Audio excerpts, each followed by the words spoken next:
Bien dans son job, bien dans son espace de travail. Voilà le thème aujourd'hui qui nous intéresse. On en parle avec Guillaume de Landshear. Bonjour Guillaume. Bonjour. J'ai dit CEO, je vous ai fait monter d'un cran. Vous êtes le directeur général de la France, de NetApp, entreprise américaine. 10 000 collaborateurs, entreprise fondée en 92 en Californie. 160 collaborateurs ici en France. Société, en un mot, parce qu'on ne va pas parler de cela, mais informatique, de cloud, c'est ça ? Oui, alors en fait, on vend des systèmes de stockage. Donc on vend des systèmes qui s'apparentent un petit peu à des disques durs d'ordinateur, mais à l'échelle des grandes entreprises. Donc des très gros disques. Des très gros systèmes qu'on vend et qui sont utilisés également par Microsoft, Google, Amazon pour stocker les données de leurs clients. Alors c'est intéressant ce que vous avez vécu. Je suis persuadé que vous n'aviez pas imaginé une seule seconde être obligé finalement de transformer vos espaces. Globalement, la vie suivait son cours. Et puis, il y a eu cette crise Covid.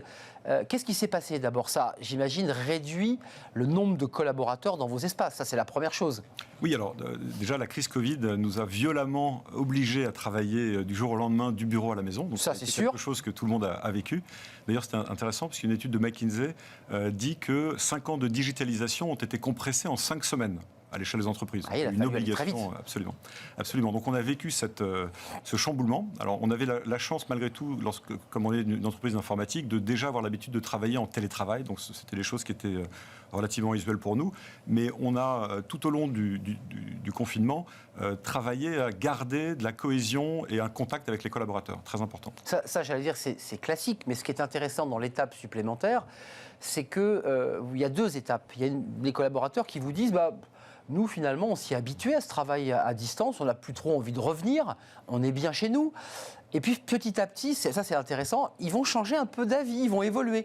Ils vont dire, après tout, on est quand même pas mal chez NetApp et on va y revenir. Ça s'est passé comme ça. Oui, alors en fait, ce qui s'est passé, c'est qu'on a, donc, pour maintenir le lien avec les collaborateurs, on a eu pas mal d'actions différentes. Et parmi ces actions, on a réalisé des enquêtes qui ont été faites à l'échelle monde, donc auprès de 10 000 collaborateurs, ce qui était quand même relativement important. Et ces enquêtes, l'une des enquêtes était sur le devenir du lieu de travail. Donc on leur a posé la question, est-ce que vous préférez être exclusivement au bureau, lorsqu'on reviendra dans une situation normale, exclusivement à la maison ou bien dans un mode hybride? 75% ont répondu qu'ils souhaitaient être dans un mode hybride. Donc vous aviez à peu près 10% qui souhaitaient être exclusivement au bureau et le reste exclusivement à la maison. Ça veut dire, et ça a un peu baissé d'ailleurs, je crois que c'est 75% au départ, puis petit à petit... On a fait l'enquête juste après le confinement, quelques mois après le confinement, et on a refait la même enquête il y a quelques mois, il y a à peu près 2 mois.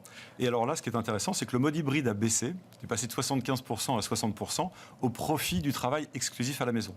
Donc les collaborateurs, finalement, se sont habitués à travailler de chez eux, à gérer leur emploi du temps, à ne plus avoir de temps de transport et à faire en sorte que finalement, ils étaient totalement libres. Là, vous êtes géré en rythme de croisière, c'est-à-dire que vous avez trouvé votre bon rythme. Comment ça se passe là, aujourd'hui, là ? Concrètement, alors... Les collaborateurs voulant revenir au bureau, on s'est posé la question, on a réfléchi pour savoir quel allait être le nouveau mode de travail. Et qui dit hybride, dit façon de travailler différente. Parce que les collaborateurs ne seront pas tout le temps au bureau, etc. Donc on a repensé complètement les bureaux. Donc on a cassé tous les bureaux, on refait tous les bureaux. On est basé à la Défense, on refait tous les bureaux avec comme objectif en fait, de transformer les espaces qui étaient traditionnellement open space majoritairement en espaces de réunion pour que les collaborateurs, lorsqu'ils reviendront au bureau entre 2 et 3 jours par semaine, puissent finalement venir, non pas pour faire quelque chose sur leur PC tout seul toute la journée, mais au contraire collaborer, rencontrer leurs collègues, travailler ensemble et finalement partager beaucoup plus qu'ils ne le faisaient peut-être avant. Ce qu'on a appelé dans les années 90-2000 le mode projet, c'est-à-dire qu'on se met vraiment tous ensemble autour de la table. Et les lieux dédiés sont destinés à la création et à mettre en place des procédures pour ensuite aller les travailler au calme. C'est ça l'idée. Absolument, absolument. Et partager aussi, parce que vous savez, quand on travaille dans une entreprise, on a parfois des questions à poser. C'est pas du tout évident quand on est à la maison. Il faut passer un coup de fil ou appeler quelqu'un. C'est toujours un petit peu plus compliqué. Là, avec cette logique de coworking, les collaborateurs pourront beaucoup plus facilement échanger et partager entre eux. Enfin, c'est un mode coworking particulier, parce que c'est votre propre coworking. Vous ne louez pas des locaux, c'est chez vous. Qu'est-ce que ça a changé dans votre quotidien, à vous, en tant que directeur général? Parce que ça demande beaucoup d'agilité. Vous avez quand même dû faire beaucoup de réunions, de préparation pour trouver le bon mode, le bon équilibre, j'imagine. Alors, on est toujours en train de réfléchir un petit peu, parce que qui dit espace partagé dit moins de postes particuliers, ce qui veut dire que les collaborateurs devront, en fonction de leur profil, revenir au bureau 2 à 3 jours par semaine, sauf que si tout le monde vient le lundi Ça risque d'être compliqué. Non, ça ne marche pas. Donc il va falloir structurer un petit peu les choses. Donc on a une organisation où, par exemple, toutes les prévisions des ventes, toutes les réunions liées aux ventes sont organisées le lundi. Donc on demandera aux collaborateurs du marketing, par exemple, ou bien des professional services de venir plus tôt faire leurs réunions internes le mardi, le mercredi, le jeudi. On va essayer un petit peu d'étaler quelque part la présence des collaborateurs tout au long de la semaine. Vous n'avez pas opté, comme on l'a vu plusieurs fois ici sur cette antenne, de signer des accords de télétravail. C'est une réflexion, c'est un choix, vous avez préféré vous organiser sans forcément passer par un accord? Oui, parce que finalement, historiquement, on était déjà dans ce mode très flexible où les collaborateurs peuvent bouger facilement. C'est le propre des consultants informatiques. Oui. On a beaucoup de chance. Et on a une très grande majorité de cadres en mission, ce qui fait qu'on n'a pas d'obligation d'être au bureau particulièrement. Néanmoins, on demandera aux managers d'être plus régulièrement présents au bureau que les contributeurs individuels.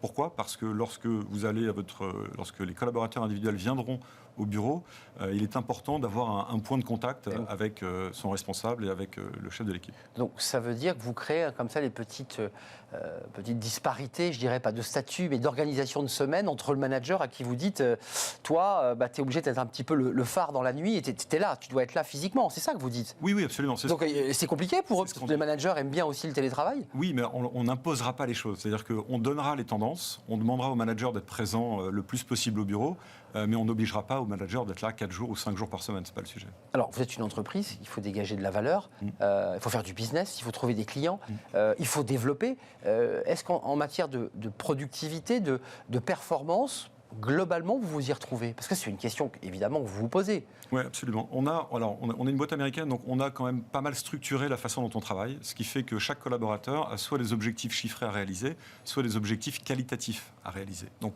chaque collaborateur c'est où il va. Globalement où il va, et on a une culture aussi de la confiance qui est très importante chez NetApp. On part du principe, on responsabilise énormément les gens. Il n'y a pas du tout cette notion de flicage qu'on pourrait imaginer dans certaines entreprises ou qui peut exister de temps en temps. On laisse beaucoup de liberté aux collaborateurs.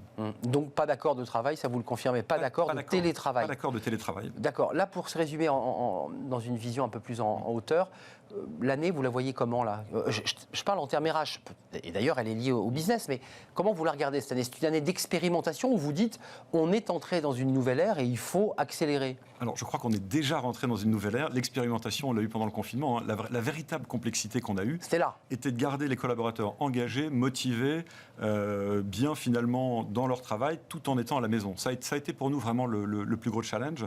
Là, je pense que tous les collaborateurs ont envie de revenir au bureau, avec des bureaux qui vont être refaits. Donc ça va être quand même assez sympathique de venir dans un environnement qui sera propice. Oui, on en parlera dans notre débat tout à l'heure, mais un des invités évoquera, j'en suis sûr, l'idée de l'excitation aussi de la transformation. C'est-à-dire qu'on revient dans son entreprise avec une autre dynamique. Ça a changé, les murs sont plus les mêmes, le côté bureau a disparu. C'est un élément d'engagement aussi des collaborateurs, de leur dire, voyez, on écoute, on entend ce que vous nous dites. Alors absolument, c'est un élément d'engagement et c'est également, je pense, un différenciant compétitif par rapport aux autres entreprises parce que imaginez un jeune salarié qui rentre dans la vie active, un jeune étudiant et qui arrive et qui a le choix entre une entreprise traditionnelle où on lui explique qu'il faut être dans un bureau de 9h à 18h et puis une étape qui va lui dire écoute, tu viens quand tu veux, tu t'organises comme tu veux et le cadre de travail dans lequel tu sera vraiment agréable, ça n'a rien à voir. Avec possibilité de ne pas venir 5 jours de suite à la Défense. Absolument. Et les transports et ainsi de suite, ce qui fait qu'on peut travailler évidemment de chez soi, où on est bien d'accord, ou de chez le client, puisqu'une partie de vos collaborateurs, j'imagine, vont aussi installer et faire de la maintenance et organiser ces clouds, j'imagine. Oui. Merci d'être venu nous éclairer sur cette entreprise qui s'est transformée. Elle n'est pas en transformation, elle est transformée. Ça y est, vous avez repeint les murs, tout est prêt. C'est en train d'être terminé. Ah, là, ça sent encore un peu la peinture. Absolument. Chez NetApp.